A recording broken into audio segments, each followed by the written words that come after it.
Perkenalkan, nama saya Yunianto. Dengan senang hati saya akan mendampingi kakak untuk di perwisata di Taman Sari.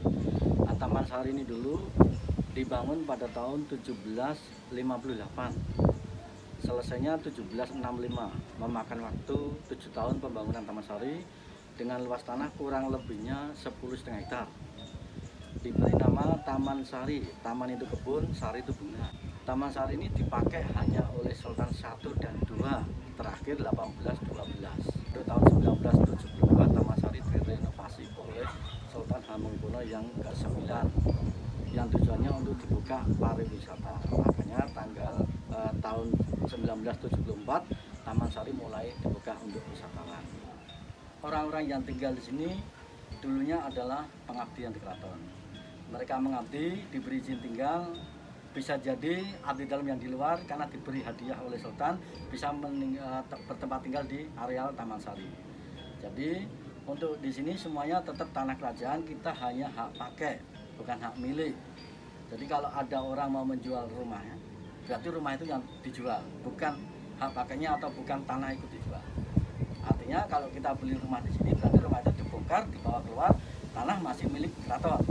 Beda dengan turun-temurun. Kalau turun-temurun, bila mana orang tua meninggal dan ini akan jatuh ke anaknya yang nomor berapa, berarti kita tinggal laporan ke keraton.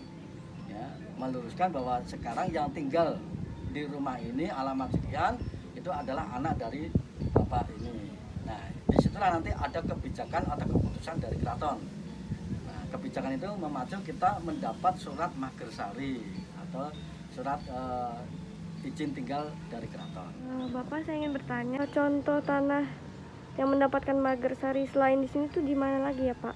Ada, salah satunya di Kecamatan Pajangan, di Desa Guosari. Nah, di desa Guosari itu abdi dalam dapat ya tanah magersari di sana, ada yang 1.000 meter, ada yang 500 meter, bahkan lebih kecil ada 250 meter. Itu diizinkan tinggal di sana, sudah dikapling-kapling. Itu era Sultan Hamengkubuwono yang ke-9. Itu memang sudah dialokasikan di sana untuk magersari. Nah, di sana banyak perumahan abdi dalam yang mereka belum sempat membangun, berarti tanah itu masih kosong. Tapi bila mana sudah ada bangunan, itu haknya hanya hak pakai. Tanah milik keraton, tapi rumah milik pribadi. Sejarah kolam ini apa aja ya Pak? Di sini ada 3 kolam ya. Kolam yang pertama ya, di sebelah kita ini khusus untuk mandi anak-anak raja yang masih kecil atau putri-putri raja yang masih kecil yang belum akil balik. Nah, untuk di sebelahnya yang tengah itu khusus untuk mandi anak-anak raja atau putri-putri raja yang sudah remaja. Nah, di balik bangunan itu ada 1 kolam lagi khusus untuk anak-anak yang raja yang sudah dewasa. Jadi semua kolam ini untuk mandi putri-putri raja.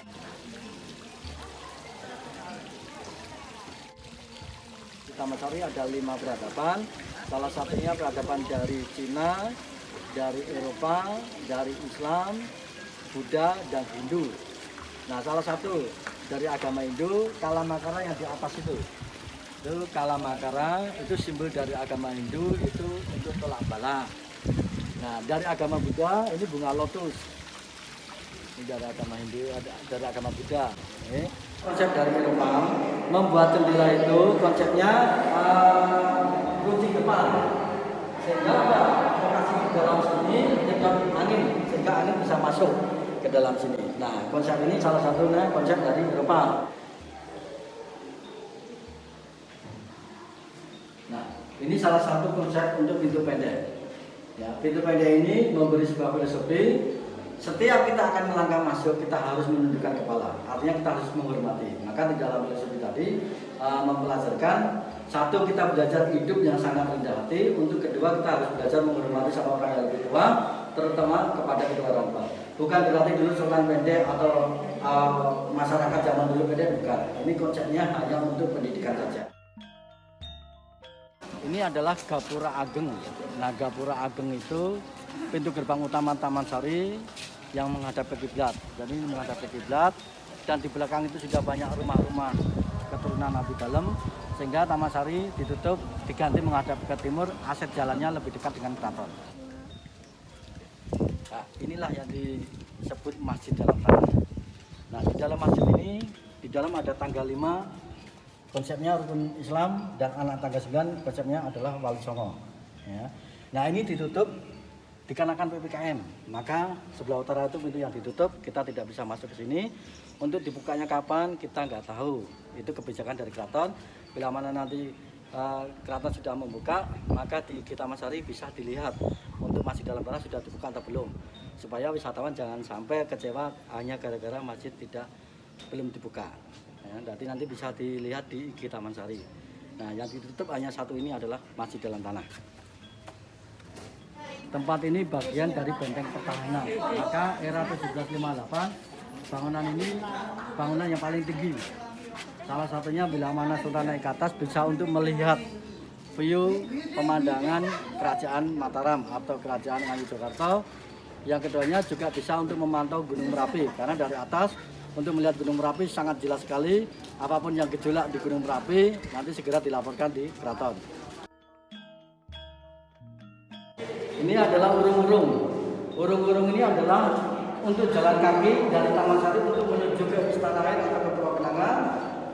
Posisi urung-urung ini di dalam danau buatan. Makanya di sini ada ventilasi, ada jendela. Semua air tidak bisa masuk karena ada dam yang untuk menyetralkan biar airnya selalu di bawah jendela yang luar. Bila mana airnya masuk, kanan kiri dibuatkan parit dan jalan dibuat munggung supaya di tengah jalan ini tidak ada genangan air. Ini salah satu konsep dari apa? Ini adalah Pulau Panembung. Pulau Panembung ini tempat untuk Sultan meditasi. Panembung bisa dikatakan bahasa Jawa dari tetembung, tempat permohonan Sultan untuk meditasi adanya di sini. Tapi mohon maaf untuk saat ini Pulau Panembung ini untuk alat-alat renovasi, karena Taman Sari ini baru tahap akan direnovasi, maka semua alat ada di dalam sini. Ini Ledok Sari, tempat khusus untuk Sultan tidur di sini bersama permaisuri. Ya, konsepnya dari agama Buddha, tapi ada konsep Cina karena ada lapangan. Nah di sini salah satu tempat juga untuk pendidikan, karena ini konsep Buddha, pendidikannya adalah meditasi. Nah kita sekarang akan masuk di tempat tidurnya Sultan seperti ini. Ini ada selintru. Selintru itu kayak gebyok tapi dari bangunan. Kalau gebyok terbuat dari kayu. Nah ini selintru ini dari bangunan. Ukir-ukiran antara burung tekukur dengan bunga melati. Nah fungsi dari gebyok atau selintru ini untuk sekat menghalangi pandangan. Artinya bila mana ada orang luar mau melihat posisi Sultan di sebelah mana, ini nggak bisa kelihatan. Karena apa? Cahaya di dalam lebih kecil. Tapi bila mana Sultan untuk melihat siapa yang datang dari luar akan kelihatan terang karena cahaya lebih terang, lebih terbuka. Nah makanya konsep selintru atau gebyok ini bagian untuk keamanan.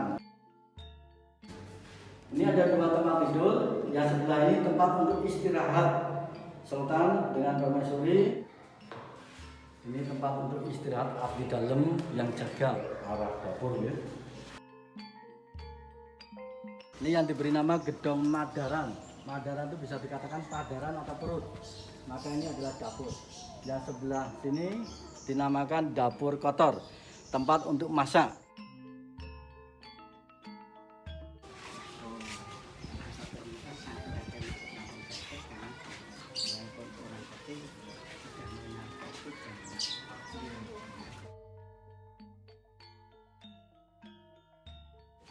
Nah, inilah salah satu kampung Taman Sari atau desa Taman Sari yang dulunya mereka bisa tinggal di sini. Salah satunya membuat batik kain panjang atau jarik atau senjang. Ya. Maka di sini kompleks pembuatan batik zaman dulu adalah jarik atau kain panjang. Dengan zaman yang sudah maju ini, maka sudah bisa dikreasikan model baru. Salah satunya adalah batik lukisan. Nah, ini yang salah satu sepupu yang membuat batik, tapi khusus untuk lukisan. Kalau dulu mereka tinggal di sini, semuanya harus kain panjang, karena lukisan itu terbuat belum begitu lama sih ya. Tapi yang pertama adalah kain, karena di samping itu keluarga raja dulu membutuhkan kain panjang. Kain panjangnya digunakan untuk apa, Pak? Ya, semua di kerajaan harus menggunakan kain panjang bila mana ada salah satunya persoalan di keraton, ada ritual-ritual di keraton. Kalau zaman dulu kan tetap semuanya kain panjang harus digunakan sehari-hari ya. Nah untuk sekarang hanya khusus kalau ada acara khusus di keraton, salah satunya mungkin ada pesuwanan di keraton. Nah tapi untuk zaman modern sekarang batik yang bermotif sudah banyak. Nah, salah satunya ya lukisan itu.